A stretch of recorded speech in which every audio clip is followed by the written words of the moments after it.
দর্শক, এই মুহূর্তে জাতীয় হৃদরোগ ইনস্টিটিউট থেকে আমাদের সাথে যুক্ত আছেন সহকর্মী SM আরিফ। সরাসরি চলে যাচ্ছি তার কাছে। আরিফ, আমরা জানি জাতীয় হৃদরোগে রাখা হয়েছে হাদির লাশ, নেওয়া হচ্ছে সোহরাওয়ার্দীতে। এ বিষয়ে আমাদের বিস্তারিত জানাবেন।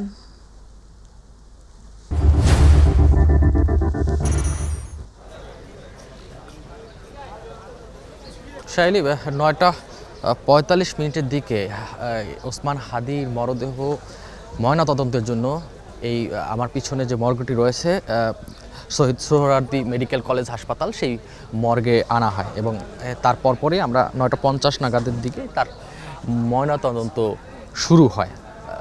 আমরা যতটুকু সবশেষ জানতে পেরেছি এখনও তার ময়নাতদন্ত চলছে এবং এই ফরেনসিক্স যে মেডিসিন বিভাগ সোহরাওয়ার্দী মেডিকেল কলেজ, সেখানেই তার এই ময়নাতদন্ত চলছে।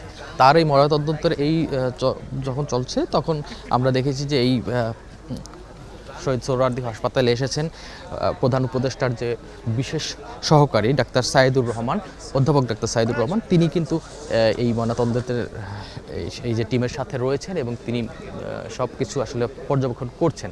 আমরা যতটুকু জানতে পেরেছি তার ময়নাতদন্ত শেষে আবার নিয়ে যাওয়া হবে হৃদরোগ ইনস্টিটিউটে এবং সেখানে তাকে গোসল করানোর কথা রয়েছে এবং সেই অনুযায়ী কিন্তু আমরা দেখেছি সেখানে সেই প্রস্তুতি কিন্তু রাখা হয়েছে হৃদরোগে। এবং আপনি জানেন যে আজকেই ওসমান হাদির জানাজা অনুষ্ঠিত হবে মানিক মিয়া এভিনিউ, যেটি বলা হয় সংসদ ভবনের দক্ষিণ প্লাজা, সেখানে আজকে তার জানাজাটা হবে এবং আমরা যেটুকু জানতে পেরেছি হৃদরোগ ইনস্টিটিউট থেকে সেই জানাজা নেওয়ার জন্য তার বেলা 1টার দিকে তাকে সেই মানিক মিয়া এভিনিউতে নেওয়া হবে এবং জানাজায় প্রচুর লোকের সমাগম হবে এরকম প্রত্যাশা করছেন এবং সেই প্রত্যাশা থেকে সরকার কিন্তু খুব নিরাপত্তা ব্যবস্থাও কিন্তু জোরদার করেছেন।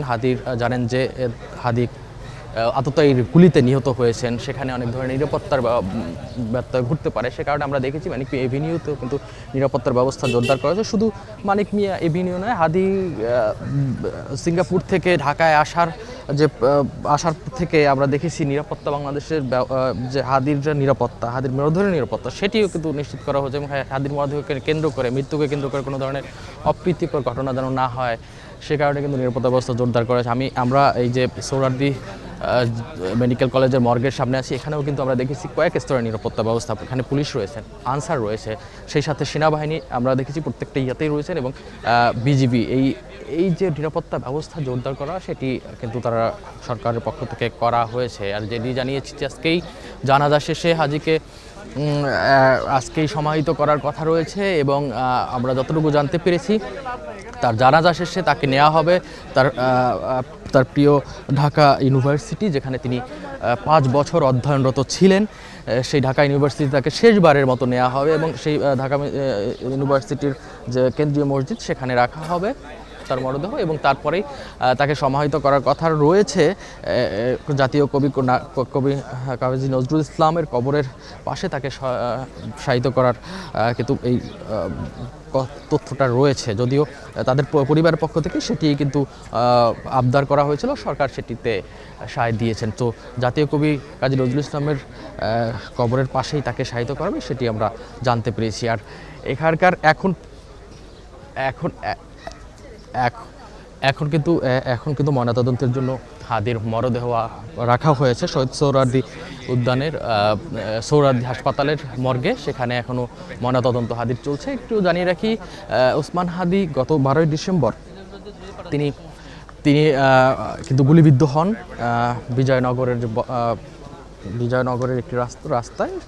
তিনি কিন্তু রাস্তা দিয়ে রিক্সা করে যাচ্ছিলেন, তখনই তাকে মোটরসাইকেল আরোহী হয়ে গুলি করেন। দুজন কিন্তু মোটরসাইকেল ছিলেন, সেটি বিভিন্ন সিসি ক্যামেরার ফুটেজ থেকে কিন্তু পাওয়া গেছে এবং তারপরেই কিন্তু হাদিকে নিয়ে যাওয়া হয়েছিল ঢাকা মেডিকেল কলেজ হাসপাতালে। সেখানেই তার অস্ত্রোপচার হয় এবং অস্ত্রোপচারের পরের সেই রাতেই তাকে নিবিড় পর্যবেক্ষণের জন্য এভার কেয়ার হাসপাতালে নিয়ে যাওয়া হয় এবং এভার কেয়ার থেকে 15ই ডিসেম্বর আরও উন্নত চিকিৎসার জন্য বিদেশে, বিশেষ করে সিঙ্গাপুরে পাঠানো হয় এবং সেখানেই তার পরবর্তী চিকিৎসা কার্যক্রম চলছিল এবং সেই চিকিৎসা কার্যক্রম চলার মধ্যেই কিন্তু আসলে আমরা গত পরশু রাতে বৃহস্পতিবার রাত 9টার দিকে হাদির মৃত্যুর খবর ছড়িয়ে পড়ে এবং মৃত্যুর খবর আসে বাংলাদেশে। এবং তারপরেই আমরা দেখেছি যে পরদিন শুক্রবার হাদিকে আসলে এই বাংলাদেশের মাটিতে নিয়ে আসা হয়, তার মরদেহ নিয়ে আসা হয় এবং সেটি বাংলাদেশ